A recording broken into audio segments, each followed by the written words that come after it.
Shalom Bapak Ibu, selamat malam. Jumpa lagi pada malam hari ini. Kita akan belajar bersama dengan firman Tuhan. Dan kesempatan ini kita akan belajar suatu topik, yaitu mengenal perkataan Kristus. Nah, sebagai dasar untuk firman Tuhan, kita akan baca bersama melalui kitab Kolose pasal 3 ayat 16, dan saya akan bacakan bagi kita semua. Firman Tuhan berbunyi demikian. Hendaklah perkataan Kristus diam dengan segala kekayaannya di antara kamu, sehingga kamu dengan segala hikmat mengajar dan menegur seorang akan yang lain, dan sambil menyanyikan mazmur dan puji-pujian dan nyanyian rohani kamu mengucap syukur kepada Allah di dalam hatimu. Amin. Puji nama Tuhan. Firman Tuhan yang baru kita baca dalam Kolose 3 ayat 16 ini adalah suatu pesan bagi kita untuk kita boleh mengenal perkataan Kristus dan menjadikan perkataan Kristus itu diam di dalam kehidupan kita. Nah, Bapak Ibu saudara yang kasih dalam Tuhan, kerinduan Paulus dari apa yang kita baca tadi adalah supaya jemaat di Kolose ini memperhatikan perkataan-perkataan firman Tuhan, yaitu perkataan Kristus, supaya itu tetap tinggal di dalam hati jemaat di Kolose. Nah, sama halnya dengan para pemimpin kita, gembala kita misalnya, atau kakak-kakak rohani kita, mereka juga menghendaki supaya firman yang ditaburkan itu tetap melekat diam di dalam hati kita, yang olehnya kita bisa bertumbuh dalam pengenalan akan Tuhan. Nah, Bapak Ibu, perkataan Kristus itu apa? Nah, perkataan Kristus itu sebenarnya adalah firman Tuhan itu sendiri. Ya, pada mulanya adalah firman, firman itu bersama-sama dengan Allah, dan firman itu adalah Allah. Nah, firman yang turun ke dunia dalam wujud manusia, yaitu dalam pribadi Yesus, itu sebenarnya adalah firman yang sama yang datang dari Allah itu sendiri. Jadi Yesus itu adalah firman Allah itu sendiri. Karena itu firman Kristus itu adalah firman Allah itu sendiri. Dan firman Kristus atau firman Allah itu penting buat hidup kita. Pentingnya kenapa Bapak Ibu? Karena firman Tuhan ini bermanfaat untuk kita, ya, yaitu bermanfaat untuk mengajar kita, ya, mengajar tentang jalan-jalan hidup kita, mengajar tentang hal-hal yang kita tidak pahami, supaya kita bisa mengerti, supaya kita bisa memahami jalan-jalan Tuhan, maksud Tuhan dengan hidup kita. Dan firman itu juga bisa menyatakan kesalahan. Apabila kita berbuat salah atau melakukan kesalahan, firman Tuhan itu akan menegur kita, mengingatkan kita, supaya kita tidak berlaku terus-menerus dalam kesalahan, ya, supaya kita bisa mencapai tujuan dan sasaran hidup kita di kekekalan nanti, di mana tujuan akhir dari hidup kita adalah mencapai kehidupan kekekalan bersama dengan Kristus. Jadi supaya kita jangan tersesat. Kalau kita tersesat, itu artinya kita salah jalan. Dan kalau kita salah jalan, kita tidak akan pernah sampai pada tujuan. Nah, karena itu firman Tuhan bermanfaat untuk menyatakan kesalahan bagi hidup kita, ya. Supaya apabila kita melakukan kesalahan, kita dibenarkan, diberikan, dikasih tahu, ini salah, ini tidak boleh dilakukan, ya. Supaya kita hidup dalam satu jalan kebenaran. Nah, kemudian firman Tuhan itu juga bermanfaat untuk memperbaiki kelakuan. Bapak Ibu, sekalipun kita sudah kenal Tuhan, manusia daging kita ini masih suka berbuat salah, masih suka berbuat dosa. Dan sebenarnya itu tidak dikehendaki oleh Tuhan, ya. Kelakuan kita mungkin masih seperti kelakuan orang-orang dunia yang tidak mengenal Kristus. Itu sama sekali Tuhan tidak kehendaki. Karena itu Tuhan ingin mengajar kita supaya kelakuan kita itu diperbaiki dari hari ke hari. Ada satu pembaruan akal budi, ya, supaya pikiran kita diperbarui, kelakuan kita juga diperbaiki dari hari ke hari. Dan manfaat terakhir dari firman Tuhan adalah untuk mendidik kita dalam kebenaran. Sewaktu kita mengenal kebenaran dan kebenaran itu ada di dalam diri kita, maka kebenaran itulah yang akan memerdekakan kita, ya, akan membuat kita dimerdekakan oleh kasih Tuhan. Nah, saudara, bagaimana kita bisa belajar supaya firman Tuhan itu tetap ada di antara kita, seperti apa yang dinasihatkan oleh Rasul Paulus ini kepada jemaat di Filipi. Nah, supaya firman Tuhan itu bisa terus diam, tetap diam di dalam diri kita, maka ada 3 hal yang perlu kita perhatikan. Bagian pertama, apabila firman itu mendapat tempat di hati kita. Jadi firman Tuhan itu akan bisa tetap di dalam diri kita apabila firman Tuhan itu mendapat tempat di dalam hati kita. Artinya kita membuka hati untuk firman Tuhan itu. Nah, membuka hati karena hati itu diibaratkan sebagai tanah, tempat di mana firman Tuhan itu ditaburkan. Nah, ketika kondisi tanahnya baik, maka firman Tuhan itu bisa tetap tinggal di dalam hati dan firman Tuhan itu bisa bertumbuh. Nah, pada perumpamaan tentang seorang penabur, kita akan lihat dalam Injil Markus pasal 4 ayat 1 sampai 20. Di sini saya tidak akan membacakan secara keseluruhan, tapi ada poin-poin penting dalam perumpamaan tentang seorang penabur ini. Jadi di situ ada 4 jenis tempat jatuhnya firman. Ya. Nah, jenis pertama, benih firman itu dikatakan jatuh di pinggir jalan. Nah, firman yang jatuh di pinggir jalan itu tidak akan bisa meresap masuk ke dalam tanah dan kecenderungannya firman itu akan hilang. Hilangnya kenapa? Hilangnya bisa dicuri oleh iblis. Iblis itu datang untuk mencuri, membunuh, dan membinasakan. Itulah pekerjaan iblis yang tujuannya adalah untuk mencuri, membunuh, dan membinasakan. Nah, pinggir jalan itu menggambarkan situasi atau keadaan yang ramai.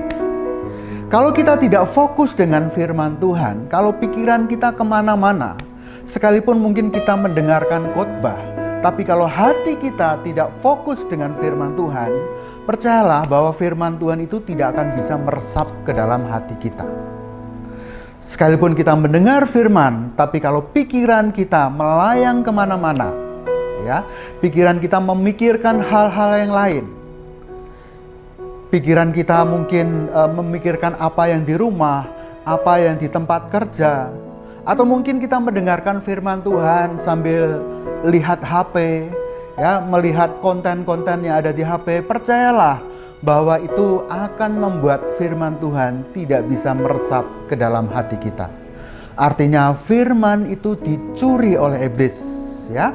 Firman itu akan melayang pergi dari hidup kita dan kita tidak akan mendapatkan apa-apa. Itulah kondisi dari hati yang tidak fokus dengan firman Tuhan. Itu artinya kita tidak memberikan diri untuk membuka hati pada firman Tuhan. Lalu kondisi yang kedua adalah di mana benih yang ditaburkan itu jatuh di tempat yang berbatu. Nah, di tempat yang berbatu atau di tanah yang keras, itu juga akan menghambat firman Tuhan itu meresap ke dalam hati. Percayalah firman itu akan mental, ya, tidak akan bisa meresap ke dalam hati. Jadi sekalipun mungkin kita mendengar firman Tuhan, kalau hati kita tidak terbuka dengan firman Tuhan itu, maka kita bisa menolak kebenaran firman Tuhan itu. Kita merasa bahwa firman Tuhan itu bukan untuk kita. Oh, itu untuk orang lain, itu untuk si A. Oh, firman Tuhan itu hanya cocoknya untuk si B. Nah, kalau kita sudah punya perasaan seperti ini, punya niat seperti ini, punya pemikiran seperti ini, maka percayalah bahwa firman Tuhan itu juga tidak akan bisa meresap dan tinggal di dalam hati kita. Firman Tuhan itu akan mental, karena kita merasa bahwa firman itu bukan untuk kita. hati yang keras memang susah untuk menerima nasihat. Hati yang keras memang susah untuk menerima didikan, sekalipun itu adalah firman Tuhan. Karena itu mereka atau kita yang memiliki hati yang keras, nasihat firman Tuhan adalah bajaklah tanah hatimu, ya, supaya tanah hatimu ini menjadi gembur, dilunakkan, ya. Nah, tanah yang lunak, tanah yang gembur itu tanah yang siap untuk menerima taburan benih firman Tuhan. Jadi supaya firman Tuhan itu tidak mental atau tidak keluar dan bisa tetap meresap di dalam hati kita, maka kita harus menjadikan tanah hati kita menjadi tanah yang subur. Jangan pernah kita mengeraskan hati kita, ya. Kalau kita mengeraskan hati, itu akan membuat firman Tuhan tidak akan bisa meresap masuk ke dalamnya, ya. Nah, kemudian benih yang ketiga dikatakan benih yang jatuh di tempat semak duri. Nah, benih yang jatuh di tempat semak berduri ini sebenarnya ada suatu potensi di mana benih tersebut bisa tumbuh, ya. Benih tersebut bisa tumbuh, berkembang dan berbuah.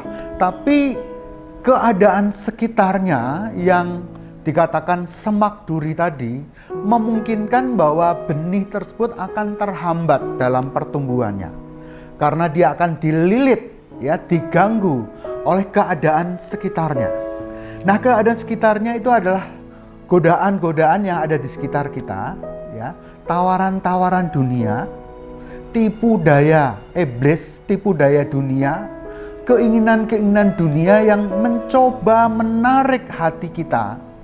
Nah, itu adalah hambatan-hambatan yang bisa melemahkan, yang bisa menghambat firman Tuhan itu bertumbuh. Nah, dalam kondisi seperti ini, kalau iman kita tidak kuat, itu juga bisa membuat iman kita tidak bisa bertumbuh. Iman kita bisa mati dengan layu, ya, karena firman itu terhimpit oleh tipu daya keadaan dunia dan tawaran-tawaran dunia yang cenderung itu membuat hati kita tertarik dengan tawaran-tawaran ada. Nah, karena itu terhadap kekhawatiran yang coba dunia tawarkan ini, firman Tuhan menasihatkan supaya kita tidak perlu khawatir, ya. Janganlah hendaknya kamu khawatir tentang apapun juga, tapi nyatakanlah segala keinginanmu dalam doa dan permohonan kepada Allah.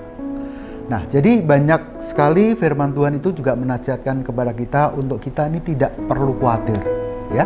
Tidak perlu khawatir tentang hidup kita, tentang apapun juga. Bahkan tentang makan dan minum, Tuhan pun juga berkata, janganlah kamu khawatir tentang apa yang kamu makan, tentang apa yang kamu minum, dan tentang apa yang akan kamu pakai, ya. Itu nasihat dari firman Tuhan supaya kita bisa membawa firman Tuhan itu meresap dalam hati kita. Kemudian kondisi hati yang keempat adalah benih yang jatuh di tanah yang baik. Nah, inilah yang sebenarnya menjadi keinginan dari setiap kita orang percaya, supaya tanah hati kita ini didapati sebagai tanah yang baik.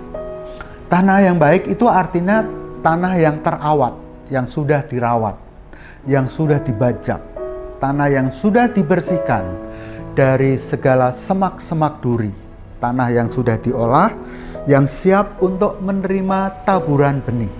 Jadi benih apapun yang jatuh di tanah yang baik itu akan bisa tumbuh dengan baik, ya, bisa menghasilkan buah, dan firman Tuhan dikatakan bahwa buahnya itu bisa berlipat kali ganda. Ada yang 30 lipat, ada yang 60 kali lipat, bahkan ada yang 100 kali lipat. Nah, buah itu yang dikehendaki Tuhan dalam kehidupan kita. Ada buah pertobatan, meninggalkan cara hidup yang lama, hidup yang diperbarui dari hari ke hari, dan juga di dalamnya ada buah-buah roh, ya. Buah roh itu perlu menjadi bagian hidup bagi setiap orang percaya, karena itu yang akan dihasilkan oleh kondisi tanah yang baik, yang olehnya buah itu bisa bertumbuh, dan buah itu menghasilkan pohon itu menghasilkan buah, ya, buah yang bisa dinikmati oleh orang lain. Buah itu tentunya adalah buah yang manis, buah yang enak. Jangan buah yang pahit, ya. Buah yang pahit itu tidak bisa dinikmati oleh orang, tidak bisa dirasakan oleh orang lain. Tapi buah yang manis, buah yang enak, itu pasti berguna, bermanfaat bagi orang lain. Dan itulah yang dikehendaki oleh Tuhan kalau tanah hati kita ini didapati sebagai tanah yang baik, tanah yang subur, tanah yang siap menerima taburan benih firman Tuhan. Jadi poin pertama untuk kita bisa supaya benih firman Tuhan itu tetap bisa meresap di dalam hati kita adalah apabila kita membuka hati kita untuk firman Tuhan. Nah, kemudian bagian kedua, supaya firman Tuhan itu bisa meresap dan tetap tinggal dalam hati kita adalah dengan mencintai firman itu, ya, mencintai firman-Nya. Seperti dalam Mazmur 1 ayat 2 itu berkata bahwa yang kesukaannya adalah Taurat Tuhan, ya. Yang kesukaannya adalah firman Tuhan. Nah, ini yang disampaikan oleh hambanya Daud, ya. Daud adalah orang yang berkenan kepada Tuhan, orang yang memiliki satu hubungan yang baik dengan Tuhan dan yang hatinya selalu merindukan akan firman Tuhan. Nah, yang dia katakan yang kesukaannya adalah firman Tuhan. Nah, kalau kita menginginkan supaya firman Tuhan itu tetap tinggal dalam hati kita, maka kita harus belajar untuk mencintai firman Tuhan, ya. Kita harus belajar mencintai akan firman-Nya, merenungkan firman Tuhan itu siang dan malam. Nah, yang namanya kesukaan itu sesuatu yang bisa dinikmati, ya, kesukaan yang bisa dipraktekkan. Kalau firman-Nya berkata bahwa manusia itu hidup tidak hanya dengan roti saja, tetapi juga dengan firman yang keluar dari mulut Allah, ya. Setiap perkataan yang keluar dari mulut Allah. Nah, itu artinya firman Tuhan itu juga harus menjadi bagian yang perlu kita konsumsi, yang perlu kita nikmati dari hari ke hari. Nah, ketika di dalam hati kita memiliki kesukaan akan firman Tuhan, maka kita pasti akan mengkonsumsi atau menikmati firman-Nya setiap hari. Nah, karena itu mari kita belajar untuk mencintai firman Tuhan, belajar untuk dengan setia membaca firman-Nya, belajar untuk disiplin dalam membaca Alkitab, lalu juga kita belajar meningkatkan pengenalan kita akan Tuhan. Nah, dengan cara apakah kita bisa mengenal akan Allah? Ya, salah satunya yaitu dengan membaca firman-Nya, ya. Melalui firman-Nya kita bisa mengenal pribadi Allah, mengenal apa yang menjadi keinginan Allah, mengenal apa yang menjadi harapan Allah untuk kehidupan kita, ya. Jadi mari kita sekali lagi tingkatkan pengenalan kita akan Allah dengan mencintai firman-Nya. Kalau kita cinta akan firman-Nya, maka kita akan mengkonsumsi, membacanya setiap hari, ya. Dan saya percaya itu akan menjadikan firman bisa tetap tinggal di dalam hidup kita.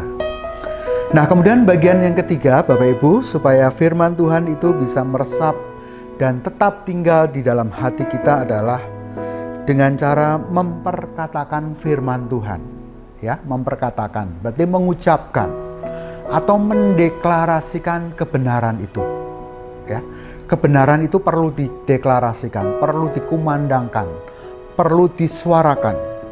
Nah, seperti nasihatnya kepada Yosua di dalam Yosua 1 ayat 8 dikatakan, "Janganlah engkau lupa memperkatakan kitab Taurat ini, tetapi renungkanlah itu siang dan malam, supaya engkau bertindak hati-hati sesuai dengan apa yang tertulis di dalamnya, sebab dengan demikian perjalananmu akan berhasil dan engkau akan beruntung." Jadi nasihat yang diberikan kepada Yosua, hamba dari Musa, untuk memasuki tanah perjanjian supaya Yosua ini tidak gentar, ya. tidak gentar menghadapi musuh. Tapi supaya dia tidak gentar, dia perlu menguatkan hatinya, menguatkan dirinya, ya. Nah, untuk menguatkan hatinya, salah satunya dia harus mendeklarasikan, menetapkan bahwa firman Tuhan itu adalah sebagai kekuatan yang perlu dipegang teguh, yang perlu dideklarasikan, perlu dikatakan, karena itu penting untuk menguatkan hatinya. Bahkan firman Tuhan itu dikatakan menjadi petunjuk supaya kita bertindak hati-hati, tidak sembrono, ya. Kita bertindak sesuai dengan apa yang tertulis di dalamnya, sesuai petunjuk Tuhan. Nah, ketika kita mengikuti petunjuk-petunjuk Tuhan, ketika kita mengikuti arahan dari Tuhan, percayalah itu yang akan membuat perjalanan hidup kita menjadi berhasil dan engkau akan beruntung, ya. Karena kita akan dituntun oleh si pemberi hidup. Dia yang memiliki hidup, dia yang punya tentang kehidupan, dan dia akan mengarahkan jalan hidup kita kalau kita terus berpegang pada perintah Tuhan.